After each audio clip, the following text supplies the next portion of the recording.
Hello, ഒരിക്കൽ കൂടി Gracy ഫാമിലേക്ക് സ്വാഗതം. ഒരു പപ്പായ കൃഷിയാണ് ഇത്. ഞാൻ നട്ട പപ്പായ എന്നുള്ള 2 തൈ ഇവിടെ തന്നെ മുളച്ചതാണ്. പക്ഷെ ഇപ്പൊ ഇത് മുളച്ചു വരുമ്പോൾ നല്ല ആരോഗ്യമുള്ള തൈയാണ് വരുന്നത്.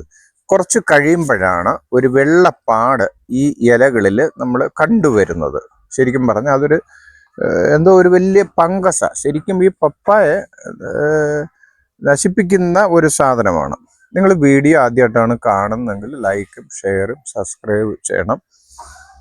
ഇത് തന്നെ മുളച്ചതാണ്. റെഡ് ലേഡിയൊക്കെ കഴിച്ചിട്ട് ഇടുന്ന വിത്താണ് അത്. ശരിക്കും പറഞ്ഞ കണ്ട 2 തൈയുണ്ട്. പക്ഷെ ഇതിപ്പോ തന്നെ ഇതിന്റെ ഇലയ്ക്കൊരു അത് വലുതാകുമ്പോൾ ഞാൻ ഒത്തിരി പപ്പായ നട്ടതാണ്. എനിക്ക് ഈ പപ്പായോട് ഒരുപാട് ഇഷ്ടമുള്ളതാണ്. ഇതൊരു നാടൻ തൈയാണ്. അതിൻ്റെ ഇല ചുരുണ്ട് ചെറിയ കായ കേട്ടോ, ചെറിയ കായ, പക്ഷെ നിറച്ച് കാ പിടിച്ചിട്ടുണ്ട്. ഇത് റെഡ് ലേഡി നട്ടതാണ്.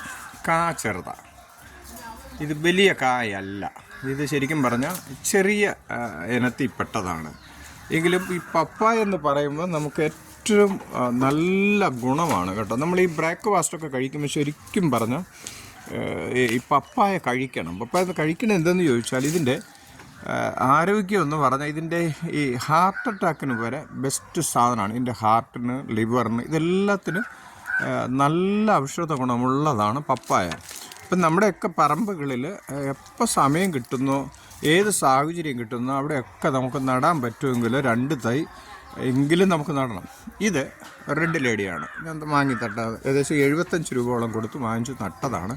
നിറച്ച് പൂത്തു, പക്ഷെ എല്ലാം കൊഴിഞ്ഞു പോയി. ഒരു കായ 1-2 ചെറിയ കായ നമുക്കത് ഒരു കായ 2 കായേ പിടിച്ചിട്ടുള്ളൂ. പക്ഷേ അത് വലുതാണ്. ഇത് നീളമുള്ള പപ്പായാണ്. അപ്പോൾ ഇത് ഇനി മഴ വീഴുന്നതിന് ശേഷം നന്നായിട്ട് പിടിക്കുമെന്നുള്ള വിശ്വാസത്തിലാണ്. ഞാനിപ്പോൾ സാഫ് അതിൻ്റെ ഇലകളിൽ തളിച്ചിട്ടുണ്ട് എന്ന് പറഞ്ഞ് ഞാൻ ഈ വീഡിയോ ഇവിടെ വൈൻഡപ്പ് ചെയ്യുന്നു.